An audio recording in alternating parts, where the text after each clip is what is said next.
This day, some 34 years ago, the founding fathers of our nation, late Dr. Joshua Mkabuko Nyangolo Nkomo and D. Robert Gabriel Mugabe, appended their signatures to the iconic document we know as the Unity Accord.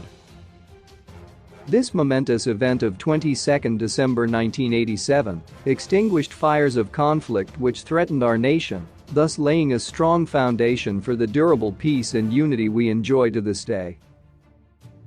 It was a fine moment in the nation-building project, one whose priceless bequest has endured since, creating circumstances for stability, peace and national development.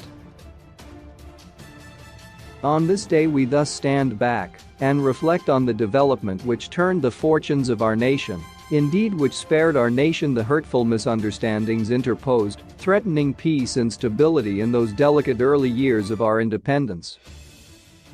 We celebrate that reason eventually prevailed, giving us the glorious day we commemorate and celebrate today.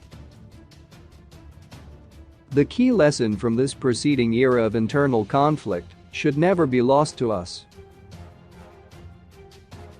Whatever differences and contradictions we face, or are likely to face in the future, these should always find resolution through peaceful dialogue in the interest of peace and national unity.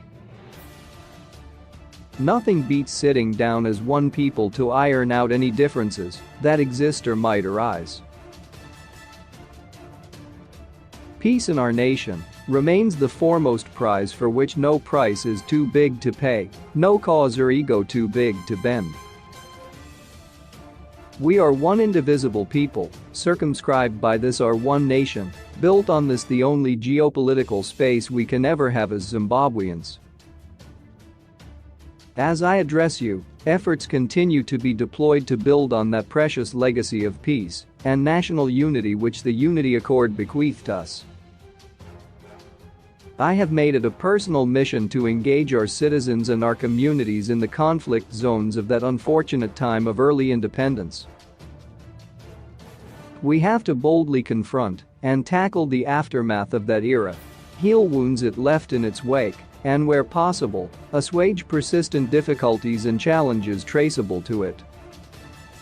This, I am resolved to do until we remove whatever bitter memories may still exist and are likely to linger. We are the generation that must resolve issues of early independence conflict, so we release our children to move forward and ahead as a united people. On countless occasions, I have met and interacted with interest groups, community and traditional leaders from Matabeleland and parts of Midlands, all with a view to establishing what needs to be done so the after effects of this regrettable era are put behind us. Our traditional leaders, led by our chiefs, have a great role to play in this regard. They preside over communities affected by the conflict. Those hurt by the conflict are their subjects. They know the hurts, hear all the cries from the era, and have suggestions on what needs to be done. As we give space to our traditional leaders to lead processes of reconciliation and repair, we should guard against those negative elements which aim to reignite frozen differences in order to throw us back into renewed conflict. As always, there are sinister forces that seek to profit from a divided and divisive past. They must not succeed. We have built national institutions for conflict prevention, management, and resolution. We have introduced in our daily workings mechanisms to prevent conflicts, however minor or localized. Above all, we continue to monitor and find answers to new, emerging situations of potential conflict, so these are obviated before they occur. It is from such mechanisms, through such vigilance, that peace is forged and won, and that nations get durably built. A key area requiring and receiving serious attention is that of balanced inclusive development which leaves no one and no community behind. Oftentimes, feelings of marginalization or persistent inequities breed resentment and eventual conflict. Examples abound on our continent, examples from which we must draw key lessons. Our cardinal policy on decentralized and devolved development is the answer. That policy cedes decision-making and resources to communities who are empowered to draw up and implement plans for their own development and transformation. That policy ensures broad-based, even development which ensures no person or community is left behind.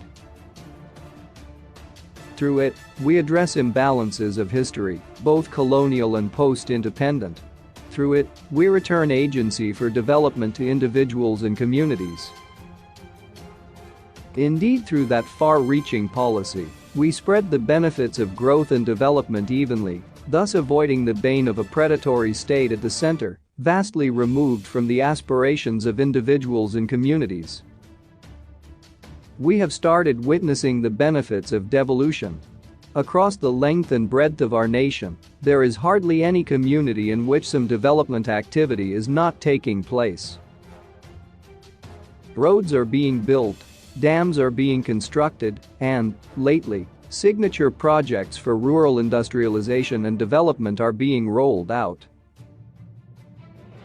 Fellow countrymen and women, we are well on the road to putting content to the Unity Accord, whose interpretation must now go beyond conflict resolution to encompass peace building through even development.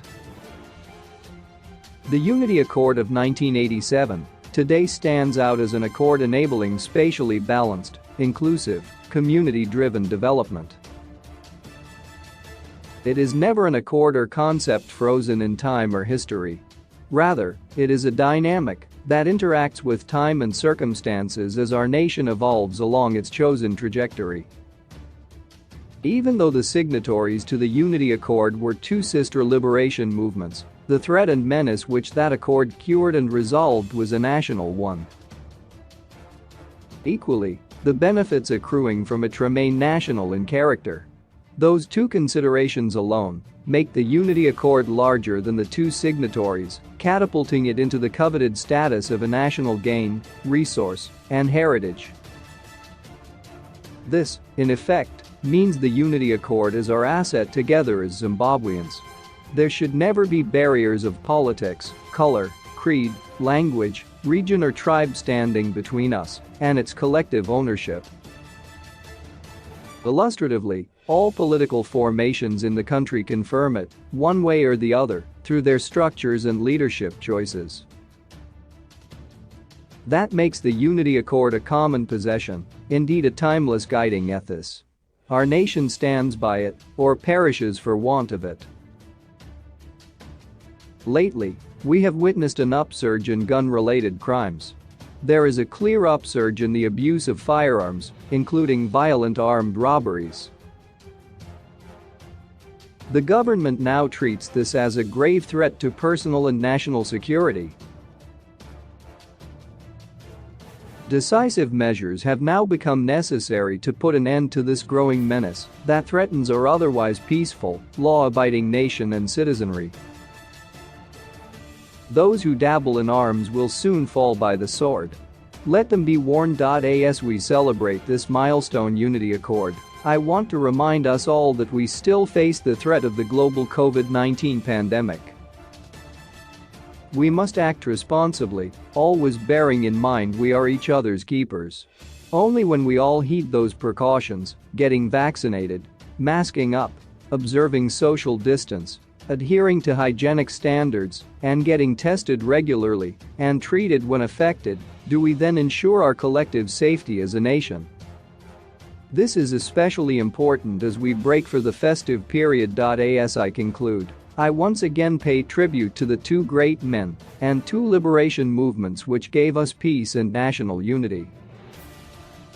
We all must validate these historic efforts by working for the same, indeed working to ensure national unity is forever at the core of our national ethos. On behalf of you all and of our entire nation, I want to pay tribute to our two visionary leaders and to all those they worked with in forging and making this glorious day. Indeed, so much work went into making this elusive development a reality. So many meetings, countless false starts, seemingly insurmountable points of differences, yet all getting resolved in the end, against a firm resolve to work for and win the peace and national unity for our nation. We are truly grateful to these two great men. The two liberation movements, ZANU and PF ZAPU, rose to the challenge of reuniting the very nation they had wrestled from settler colonialism and were poised to jointly rebuild from the ashes of a bloody, protracted armed struggle. But the grave cycle of internal conflict has characterized post-liberation Africa. I wish you a pleasant Christmas break and a happy and promising new year ahead. Above all, I urge you to enjoy yourselves responsibly and to exercise due care as you drive to and from your rural homes and holidays.